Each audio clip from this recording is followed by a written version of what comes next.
একটা গ্রামে সুধা নামের বয়স্ক মহিলা থাকত। তার পরিবারে তার বড় ছেলে নিরঞ্জন আর তার মেয়ে শিখা থাকত। তার মেয়ে শিখা গ্রামে একটা বিউটি পার্লার চালাতো। একদিনের কথা, সুধা ঘুমিয়ে থেকে উঠল, তখন সে দেখল তার মেয়ে তৈরি হয়ে কোথাও যাচ্ছে। শিখা, এত সকাল সকাল তৈরি হয়ে তুই কোথায় যাচ্ছিস? এখন তো বিউটি পার্লার খোলার টাইমও হয়নি। আমি এই শহর ছেড়ে যাচ্ছি মা, এখন আমি এই গ্রামে থাকতে চাই না। এটা কি ধরনের কথা বলছিস? না থাকলে তোর কি মানে? তক্ষণে সুধার ছেলে নিরঞ্জন ওখানে এসে বলে, শিখা, তুমি কেন মাকে বলছো না বলো তো যে তুমি শুধু এই শহরই নয় বরং দেশ ছেড়ে চলে যাচ্ছ, আর সেটা আমার সাথে?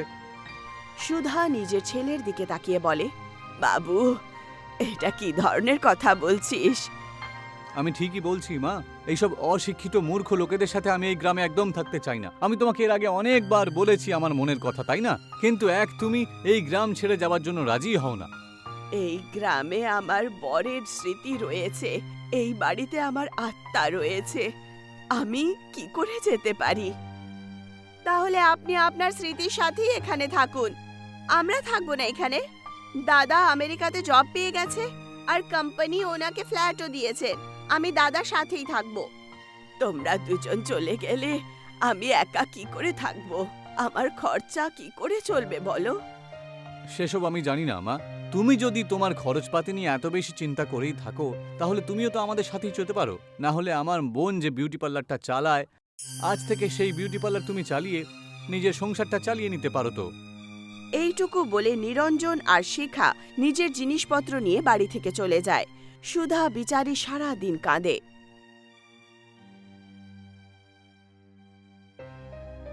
পরের দিন সুধা নিজেকেই বলে ওঠে, আমার বাচ্চারা নিজেকে কি ভাবে?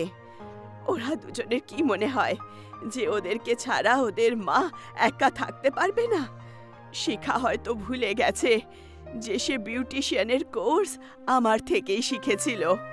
আমি তার থেকে ভালো বিউটি পার্লার চালিয়ে দেখাবো।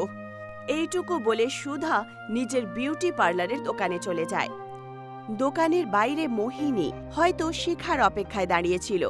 সুধাকে দেখে সে আশ্চর্য হয়। মাসিমা, আপনি এখানে কি করছেন? শিখা মেম সাহেব আসেনি? শিখা নিজের দাদার সাথে এই দেশ ছেড়ে চলে গেছে। আজ থেকে আমি এই বিউটি পার্লারটা সামলাবো। তুমি কি আমার সাথে কাজ করতে চাও? আমি তো ব্যাস আমার স্যালারি চাই। বিউটি পার্লার আপনি চালান না আপনার মেয়ে, আমার তাতে কি যায় আসে? সুধা হাসতে হাসতে বিউটি পার্লারের ভেতরে চলে যায়। কিছুক্ষণ পর একটা 20 বছরের মেয়ে বিউটি পার্লারে চলে আসে। শিখা দিদি কোথায়? মোহিনীর বলার আগেই সুধা বলে ওঠে, শিখা গ্রাম ছেড়ে চলে গেছে বাবু। তুমি বলো, তুমি কি করাতে চাও? দেখুন, আমি আমার চেহারায় ম্যাসাজ করাতে চাই। ম্যাসাজ একটু ভালো চাই, কারণ আজকে আমি একটা বিয়েতে যাব। সুধা মোহিনীর দিকে তাকিয়ে বলে, সামনে যে ক্রিম রাখা আছে সেটা তুলে নাও। সুধা নিজের হাতে সেই মেয়েটার চেহারায় ম্যাসাজ করে। ম্যাসাজ হয়ে যাওয়ার পর সেই মেয়েটা খুশি হয়ে বলে ওঠে, আরে বাহ মাসিমা, আপনার হাতে তো জাদু রয়েছে। আপনি তো আমার চেহারাতে নতুনই গ্লো আনলেন। আপনি আপনার মেয়ে থেকেও অনেক ভালো ম্যাসাজ করেন। এইটুকু বলে সেই মেয়েটা ওখান থেকে চলে যায়। পরের দিন সেই মেয়েটাই অন্য আরো মেয়েদেরকে নিয়ে বিউটি পার্লারে চলে আসে আর সুধার দিকে তাকিয়ে বলে, মাসিমা, কাল আমি যেই ফাংশনে গেছিলাম ওখানকার লোকেরা আমাকে খুব ভালো করে দেখছিল। জানেন কেন? শুধু আপনার করা ম্যাসাজের কারণে। আর আমার বান্ধবীরাও আমার কাছে কথা বলল যে ওরাও আপনার হাত দিয়েই ম্যাসাজ করাবেন। এটা তো খুব ভালো কথা বাবু। সুধা সবার ম্যাসাজ শুরু করে দেয়। কিছুদিনের মধ্যেই সুধার বিউটি পার্লার আগের থেকেও ভালো চলতে শুরু করে। সময় এভাবেই কেটে যায়। কিছু মাস পর সুধার বিউটি পার্লারে একটা লাক্সারি কার এসে দাঁড়ায়। কারের ভেতর থেকে একটা লম্বা চওড়া ব্যক্তি একটা মেয়ের সাথে বিউটি পার্লারের ভেতরে এসে সুধাকে বলেন, আমার নাম কর্মদাস, আমি একজন বিধায়ক। কালকে আমার মেয়ের বিয়ে রয়েছে। আমি তো শুনলাম যে আপনি খুব ভালো মেকআপ করেন। এটা তো আমার জন্য খুবই সৌভাগ্যের কথা হবে বিধায়ক বাবু, যে আপনি এত বিশ্বাস করে নিজের মেয়েকে এখানে নিয়ে এসেছেন। আমি আপনার মেয়েকে এত সুন্দর বানিয়ে তুলব যে তার বিয়ের সময় তার চেহারা থেকে কারোর চোখই সরতে পারবে না। সুধা বিধায়কের মেয়ের চেহারায় মাসাজ শুরু করে দেয়। বিধায়ক খুশি হয়ে চলে যায়, কিন্তু কিছুক্ষণ পরই ও কিছু গুন্ডাদেরকে নিয়ে চলে আসে। এইটা কিন্তু তুমি একেবারেই ভালো করনি। তোমার মাসাজ পার্লার আমি অবশ্যই বন্ধ করিয়ে দেব। এটা কি ধরনের কথা বলছেন আপনি বিধায়ক বাবু? হঠাৎ করে আপনার কি হলো? কিছুক্ষণ আগে তো আপনি খুব খুশি হয়ে গেছিলেন। তুমি আমার মেয়ের মুখে কি করেছো? যখন থেকে ও এখান থেকে মাসাজ করে চলে গেছে নিজের মুখের ওপরে, ওর মুখে চুলকানি শুরু হয়ে গেছে। তুমি জানো তুমি ওর পুরো মুখটা নষ্ট করে দিয়েছো। শহর থেকে ডাক্তার ডাকতে হয়েছে আমাকে। আমি তো এটাই বুঝতে পারছি না যে আমি এখন কি করব। কালকে ওর বিয়ে রয়েছে, ছেলের পরিবার আবার ওর ওই মুখ দেখে বিয়ে করতে মানা না করে দেয়। আমি তো সেই ক্রিম দিয়েই মাসাজ করেছিলাম, যেই ক্রিম দিয়ে আমি প্রত্যেক মেয়ের মাসাজ করি। সেসব আমি শুনতে চাই না। আজকের পর থেকে এই বিউটি পার্লার আর কখনো চলবে না। এইটুকু বলে বিধায়ক সুধাকে বিউটি পার্লার থেকে বাইরে বার করে দেয় আর তার পার্লারে তালা লাগিয়ে দেয়। বিচারী সুধা উদাস হয়ে নিজের বাড়িতে চলে আসে। তক্ষুনি মোহিনী চলে আসে। মাসিমা, আপনার বিউটি পার্লার তো বন্ধ হয়ে গেছে, এখন আমাকে আমার বেতন দিয়ে দিন। এটা তুমি কিরকম কথা বলছো বাবু? যদি তুমি তোমার বেতন কিছুদিন পরে নিলে তোমার কোনো অসুবিধা হবে নাকি? মাসিমা, আমার কোনো জিনিসে কিছু যায় আসে না, আমার ব্যাস আমার টাকা চাই। কিন্তু এই সময় আমার কাছে টাকা নেই। তোমার কাছে তো এটাই আশা করছিলাম বুড়ি, ভালো হলো যে তোমার সাথে এরকম হলো। এইটুকু বলে মোহিনী রাগের চোটে ওখান থেকে চলে যায় আর সোজা সেই গ্রামের প্রধানের বাড়িতে যায়। মোহিনীকে দেখে প্রধান হাসতে হাসতে বলেন, শেষমেশ তুমি সেটা করেই দেখালে, যেটা তুমি আমাকে করার কাছে কথা দিয়েছিলে। এবারে আমি এই গ্রামে নিজের মেয়ের একটা বিউটি পার্লার খুলবো আর তোমাকে দ্বিগুণ বেশি মাইনে দিয়ে রেখে দেবো। কিন্তু এখন আপনাকে সেই বুড়ির জীবন আরো দুঃসয় করতে হবে। আমার মনে হয় ওই বুড়ি এইভাবে চুপচাপ থাকবে না। চিন্তা করো না তুমি, তার জন্য আমি কিছু ব্যবস্থা করেই রেখেছি।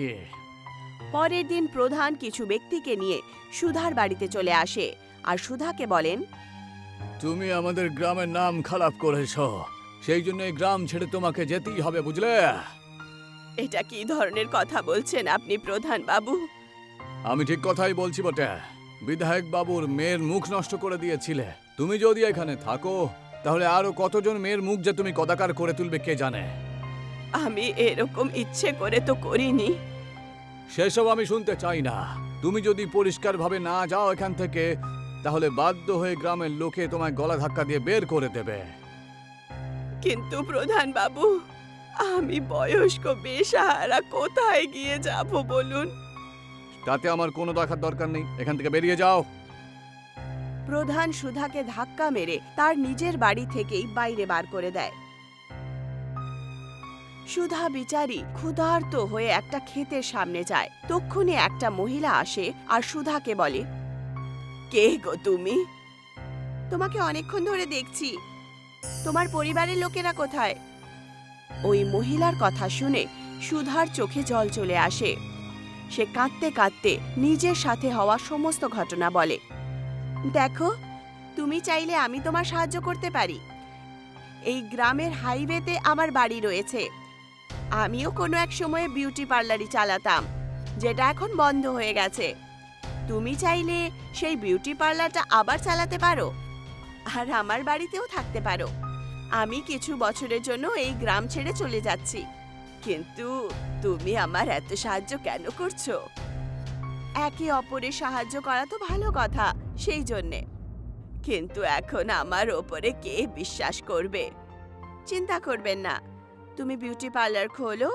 আমার বিউটি পার্লারে যেই ক্রিম রাখা আছে, তুমি সেই ক্রিম দিয়ে লোকেদের চেহারায় ম্যাসাজ করো আর তারপর দেখো তার কামাল। সুধা ওই মহিলার সাথে চলে যায় আর তার বিউটি পার্লার চোখ ছানা বড়া করে দেখতে শুরু করে, কারণ সেটা খুবই সুন্দর ছিল। সেই মহিলা সুধাকে সবকিছু বুঝিয়ে ওখান থেকে চলে যায়। পরের দিন সুধা বিউটি পার্লার খুলে বসে যায়। কিছুক্ষণের মধ্যেই একটা বয়স্ক মহিলা সুধার বিউটি পার্লারে আসে। আপনি কি আপনার মেয়ের ম্যাসাজ করাতে এসেছেন?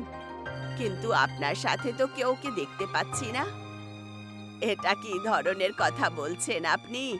বুড়ি মহিলারা কি ম্যাসাজ করার কোনো অধিকার পায় না? আমার চেহারার ম্যাসাজ করো। আমিও আজকালকার যুবতী মেয়েদের থেকে কম নই। সুধা হাসতে হাসতে ওই বয়স্ক মহিলার চেহারায় ম্যাসাজ করে আর সে যুবতী হয়ে ওঠে। আমি তো যুবতী হয়ে গেলাম, এটা কি করে সম্ভব হতে পারে? এটা তো আমিও বুঝতে পারছি না যে এই চমৎকার কি করে হলো।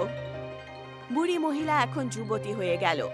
সে অনেকগুলো টাকা সুধার হাতে দিয়ে দেয়। একদিন সুধার মনে একটা ইচ্ছে আসে আর সে নিজেকে বলে, আমাদের দেশে অনেকগুলো এরকম মেয়ে আছে যে বেশি বয়স হয়ে যাওয়ার কারণে নিজের বাড়িতেই বসে থাকে আর কেউ তাদের সাথে বিয়ে করে না। আজকের পর আমি সেই মেয়েদের ম্যাসাজ ফ্রিতে করব। সুধা নিউজ পেপারে একটা অ্যাড দেয়। অ্যাড দেখা মাত্রই তার ম্যাসাজ পার্লারে অনেক মেয়েদের ভিড় জমা হয়, যারা একটু বয়স হওয়ার কারণে বয়স্ক দেখতে ছিল। কিছুদিন পর সেই বিধায়ক নিজের মেয়েকে নিয়ে সুধার কাছে আসে। আমায় ক্ষমা করে দিন দিদি, আমি আমার মেয়ের কদাকার মুখ দেখার পরে একটু বেশি রেগে গিয়েছিলাম। আমি আপনাকে অপমান করেছি। আমি জানতাম না যে তোমার মেয়ের চেহারা কি করে খারাপ হলো, কিন্তু বিশ্বাস করুন, তোমার মেয়ের চেহারা খারাপ করতে আমার কোনো হাত ছিল না। আমার মেয়ের বিয়ে ভেঙে গেছে আর এখন তাকে কেউ বিয়ে করার জন্য প্রস্তুত হচ্ছে না। চিন্তা করবেন না। এইটুকু বলে সুধা তার মেয়ের চেহারাতে ম্যাসাজ শুরু করে। ম্যাসাজ করা মাত্রই তার মেয়ের চেহারা একেবারে ঠিক হয়ে যায়।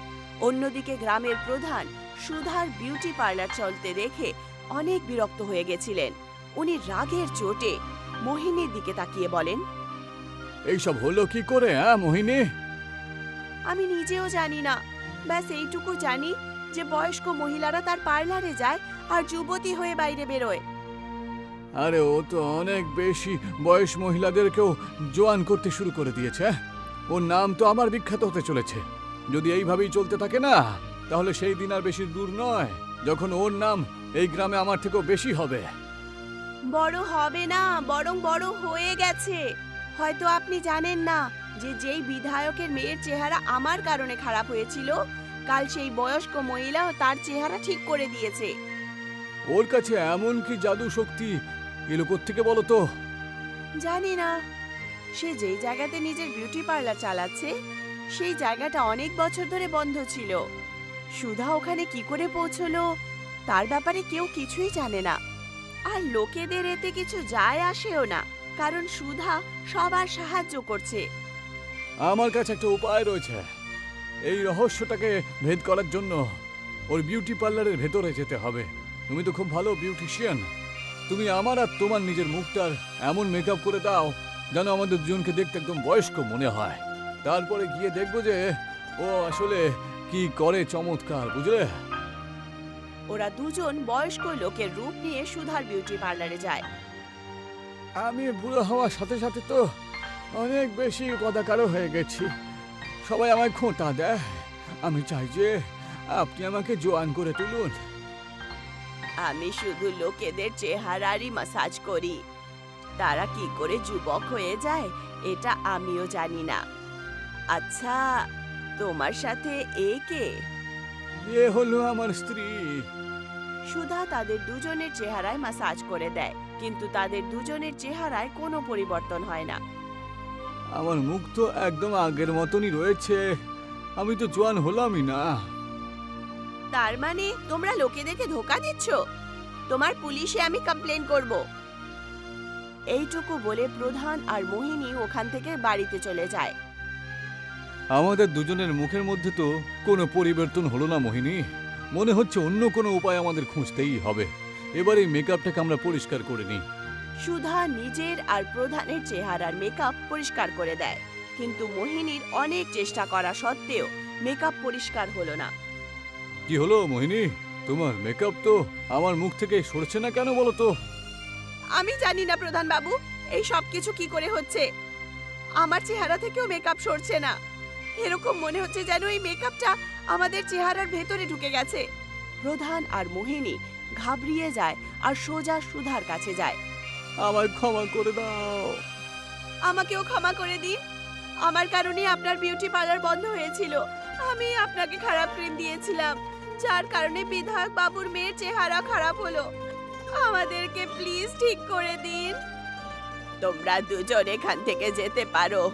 হয়তো ঈশ্বর তোমাদেরকে তোমার কর্মের শাস্তি দিয়েছে। আর কথা হলো যুবক হওয়ার, তাহলে আমি শুধু লোকেদের মেকআপ করি। তারা কি করে যুবক হয়ে যায় সেটা আমিও জানি না। মোহিনী আর প্রধান মুখ উদাস করে কাঁদতে কাঁদতে ওখান থেকে চলে যায়। তক্ষুনি ওখানে একটা আলো উৎপন্ন হয় আর সেই মহিলা যে সুধার হেল্প করেছিল সে সামনে চলে আসে। কে গো তুমি? আমি মেকআপের দেবী। তোমাকে অস্থির দেখে তোমার সহায়তা করলাম আমি। তুমি যেইভাবে ওই মেয়েদের সাহায্য করেছো যাদের বিয়ে হতে পারছিল না, আমি তোমার ওপরে খুব গর্ববোধ করি। আজ থেকে এই বিউটি পার্লার তোমার হলো। এইটুকু বলে সে উধাও হয়ে যায়।